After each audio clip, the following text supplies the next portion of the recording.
Hi there, and welcome to the Team 4 presentation on China.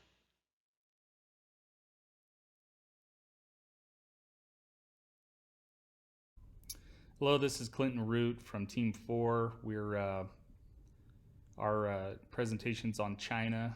I wanted to give a real quick country background on China. So the country extends across most of East Asia. It's obviously one of the biggest countries in Asia, let alone the world. It borders several different countries. Um, Too many, I'm not going to go into naming all of them. Having said that, the Republic of China was formed in 1949 after a civil war that ended in the control of the Communist Party, called the Republic of China. Today, China has over 1.3 billion citizens. Xi Jinping, hopefully I said that right, is the current president of the Republic of China, and the capital city is Beijing. So obviously, China is one of the fastest growing um, countries in the world, both economically speaking as well as population wise. I've been in the news a lot lately, so we've got to learn a lot about China and U.S. China uh, ongoing tariffs, as well as obviously the pandemic that's currently going on. So I hope you enjoy our presentation. All right, hi everybody. This is Ryan Thomas, and I will be talking about business practices today. All right, so let's get started by talking about some ethnic groups present in China.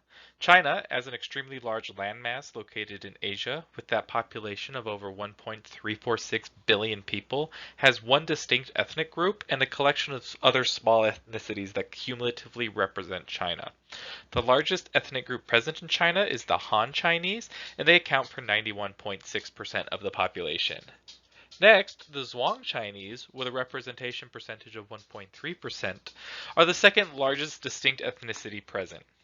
The final 7.1% of the population is a mixture of, and please forgive me if I mispronounce any of these, Hui, Manchu, Uyghur, Mao, Yi, Tujia, Tibetan, Mongol, Dong, Bai, Yao, Bai, Korean, Hani, Li, Kazakh, Dai, and other nationalities.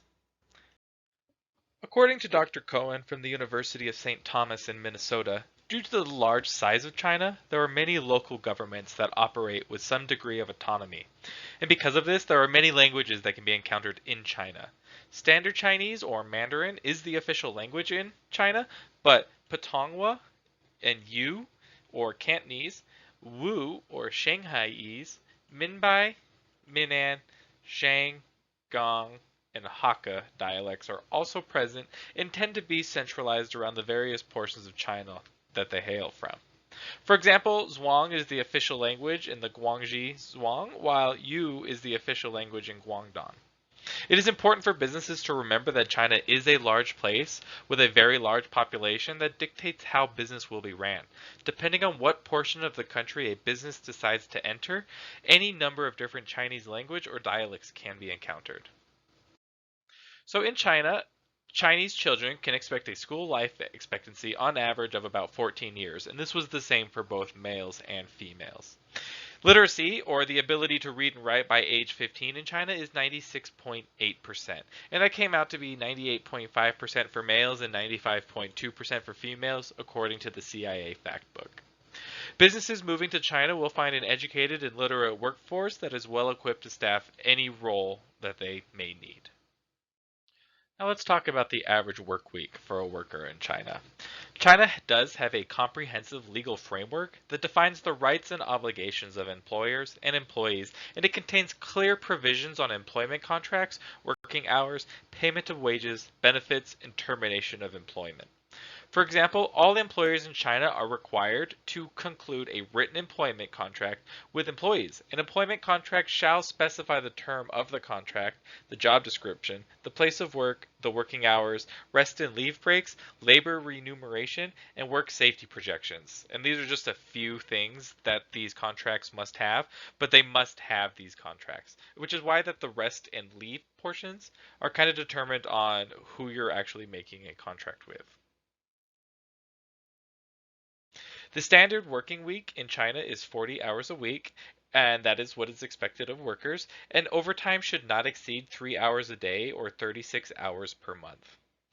The standard day is 8 hours a day, 5 days a week, and depending on the industry, more flexible hours are available depending on what they're doing. So, like food service, obviously wouldn't be like a normal 9 to 5 office job.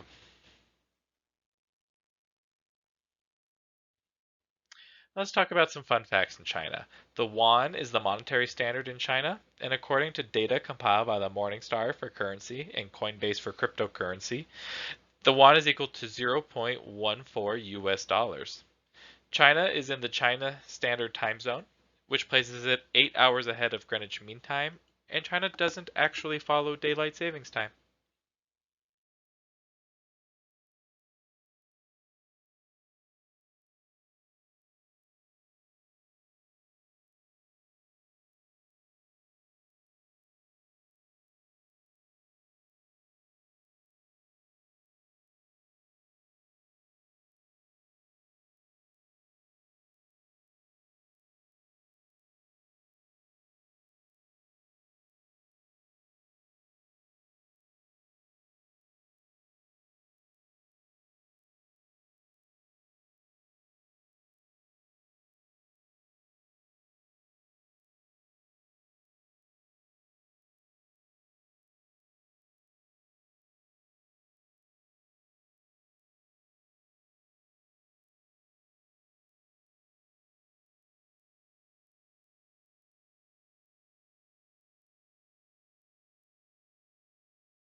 Hi, everybody. This is Alexander from El Paso, Texas. In China's healthcare system, uh, the nation has a social protection plan that is standard across the whole country. Uh, Healthcare is a set specific due to the districts, so in different provinces, certain rules apply. Uh, the majority of all the healthcare itself is provided by the workplace and the representative, the host agent, if you will. Some businesses have it that uh, they will take on the lump sum of it, and anywhere from 2 to 10% of the healthcare provided is then there handled and taken care of, paid for, more to say, by the worker, the employee. Uh, as mentioned again, workers pay about the 2% into the coverage that they seek. Unemployed patrons and social service needs people have insurance paid for by the state, by the country, if you will. So, in comparison to the U.S. state, people who need food stamps, Medicare, Medicaid, uh, they all are under their own category per se, and they have their insurance taken care of by the countryside. And if there is a unsurmountable payment lent towards healthcare, they can then later seek that out and have it returned to them in the form of income taxes. This healthcare chart is early from 2013 and is projected for the 2020 year, excuse me. Starting in 2013, China had a normal of 4.55 medical clinic beds for every 1,000 inhabitants. Generally speaking, there was 1.7 general specialists for every 10,000 occupants and 2.05 attendants for every 1,000 individuals from the populace.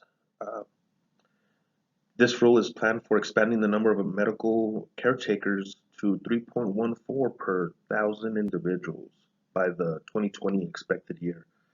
And expanding the specialist and nurture proportion is a 1:1 to 1:1.25 ratio. The nature of this current clinical administrations in China is low as per the public statement. This rule will look to address the issue of redoing clinical organizations uh, the nation over. China's people group level medical clinics will be structured dependent on a segment information. An arrangement will be centered around openness, productivity, and cost decrease. The rule will try to control the number and size of open medical clinics, which presently includes about 90% of China's emergency clinics. The rule will advance the foundation of non-public emergency clinics with an objective of, in any event, 1.5 medical clinic beds per 1,000 inhabitants gave the private emergency clinics hopefully to yield by 2020.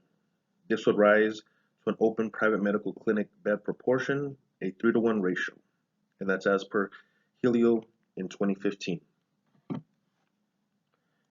And lastly, the recommendations all comes through the preparedness of hopes and thoughts to candor that new hospitals and urgent care facilities would be launched in case of an outbreak or a scare, as the hysteria over the COVID-19 has clearly shown across the world.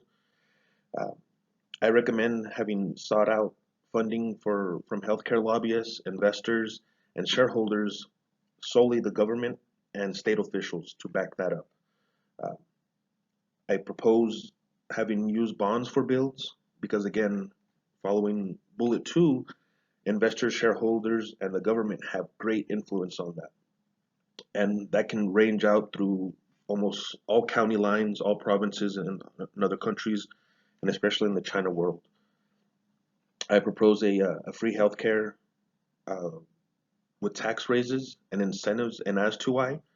So along the same lines as Europe already does, they tax you more, and so does Canada, but you have a universal healthcare system, and it's not a set specific one type of HMO or PPO type thing that you're only restricted to certain places. I myself, I did have a HMO and a PPO insurance one time when I was in the oil field, and let me tell you, it was great. There wasn't one place I could not walk into. Uh, Lastly, uh, there shouldn't be a pay grade tier system. And I want to emphasize and implement too that there needs to be a universal healthcare system implemented not just for China but across the world. Thank you for your time.